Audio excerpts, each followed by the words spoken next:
بسم اللہ الرحمن الرحیم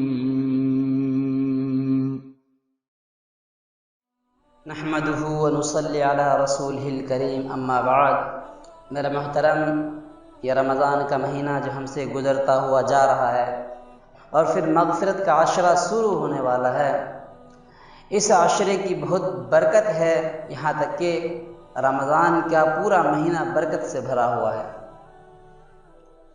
حضرت جبرائیل علیہ السلام جیسے مقرب فرشتے بھی ان لوگوں پر لعنت فرمائے ہیں جن کی مغفرت اس ماہ مبارک میں نہیں ہو پاتی۔ چنانچہ آئیے آپ کو میں اس حدیث کی طرف لے کر کے چلتا ہوں جس کو بیان کرنے والے صحابی کا نام حضرت کعب بن عجرہ رضی اللہ تعالی عنہ ہے۔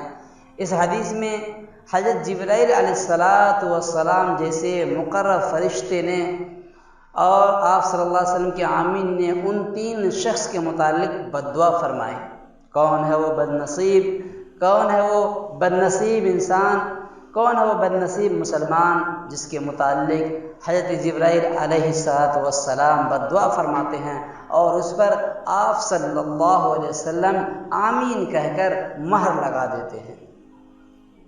حضرت کعب بن عجرہ رضی اللہ تعالیٰ عنہ سے روایت ہے کہ آپ صلی اللہ علیہ وسلم نے ایک مرتبہ فرمایا کہ ممبر کے قریب ہو جاؤ۔ صحابہ رضوان اللہ تعالیٰ علیہم اجمعین ممبر کے قریب ہوئے۔ آپ صلی اللہ علیہ وسلم جب ممبر پر چڑھنے لگے تو جب پہلے درجہ پر قدم رکھا تو آپ نے فرمایا آمین، پھر جب دوسرے پر قدم رکھا تو پھر فرمایا آمین، پھر جب آپ صلی اللہ علیہ وسلم نے تیسرے پر قدم رکھا تو پھر فرمایا آمین۔ حضرت کعب بن عجرہ رضی اللہ تعالیٰ عنہ فرماتے ہیں جب اللہ کے نبی پاک صلی اللہ علیہ وسلم خطبہ سے فارغ ہوئے تو ہم نے دریافت کیا، یا اللہ کے نبی، آج ہم نے وہ عادت آپ کی دیکھی، آج ہم نے وہ کیفیت آپ کی دیکھی، وہ بات آپ کی زبان مبارک سے سنی جو آج سے پہلے کبھی نہیں سنی تھی۔ چنانچہ اللہ کے نبی پاک صلی اللہ علیہ وسلم نے فرمایا جب میں نے ممبر کے پہلے درجہ پر قدم رکھا تو اس وقت جبرائیل علیہ السلام تشریف لائے ہوئے تھے اور انہوں نے فرمایا کہ ہلاک ہو جائے وہ شخص جس کے آگے رمضان المبارک کا مہینہ آئے، یعنی جو رمضان المبارک کا مہینہ پائے اور اس کی مغفرت نہ ہو سکے۔ میں نے کہا آمین۔ پھر جب دوسرے درجہ پر قدم رکھا تو حضرت جبرائیل علیہ السلام نے فرمایا ہلاک ہو جائے وہ شخص جس کے سامنے آپ صلی اللہ علیہ وسلم کا ذکر مبارک آئے، آپ صلی اللہ علیہ وسلم کا نام مبارک آئے لیکن وہ آپ پر درود نہ بھیجے۔ میں نے کہا آمین۔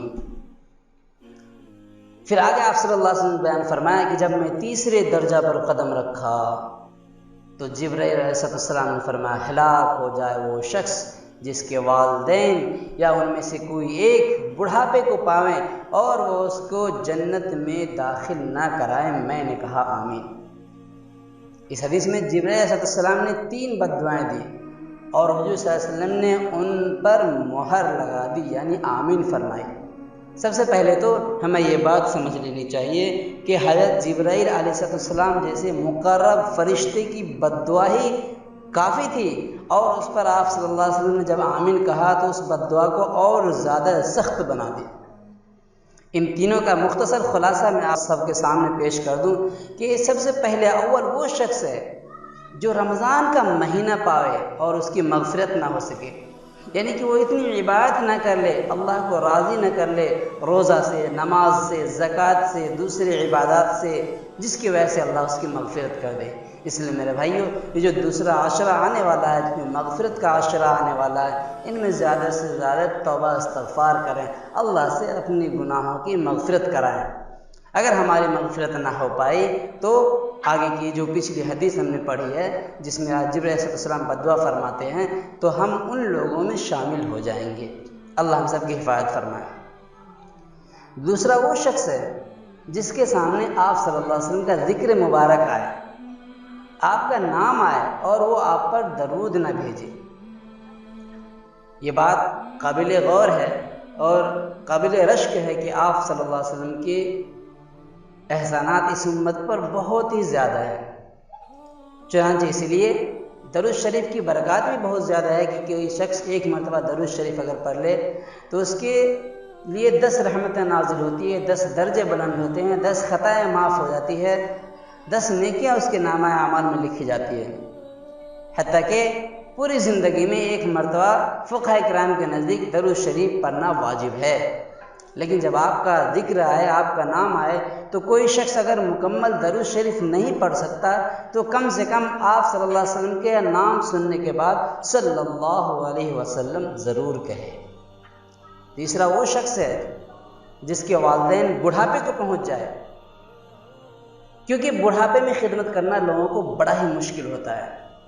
یہ بات بہت ہی سمجھنے کی چیز ہے کہ جب والدین بڑھاپے کو پہنچتے ہیں تو ان کی عقل بھی ضائع ہوتی ہوئی نظر آتی ہے۔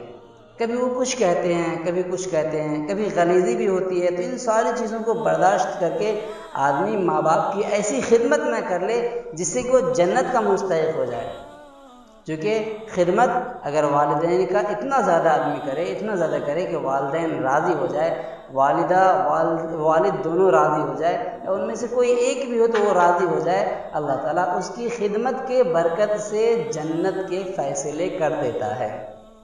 چنانچہ اللہ نے قرآن کے اندر بھی والدین کے متعلق احسان کرنے کا حکم فرمایا، اور فرمایا کہ انہیں اف تک نہ کہا کرو، اور جب وہ بڑھاپے کو پہنچ جائے تو انہیں اف تک نہ کہو، عزت کے ساتھ، تکریم کے ساتھ ان کے سامنے کھڑا ہو، انہیں نام سے نہ بلاؤ۔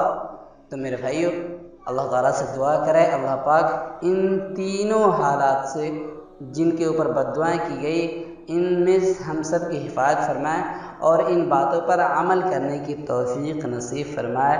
وآخر دعوانا الحمدللہ رب العالمین۔ یہ حصہ آپ کو کیسا لگا؟ ضرور کمنٹ کیجیے اور ہمارے چینل کو لائک کیجیے، سبسکرائب کیجیے اور شیئر کیجیے۔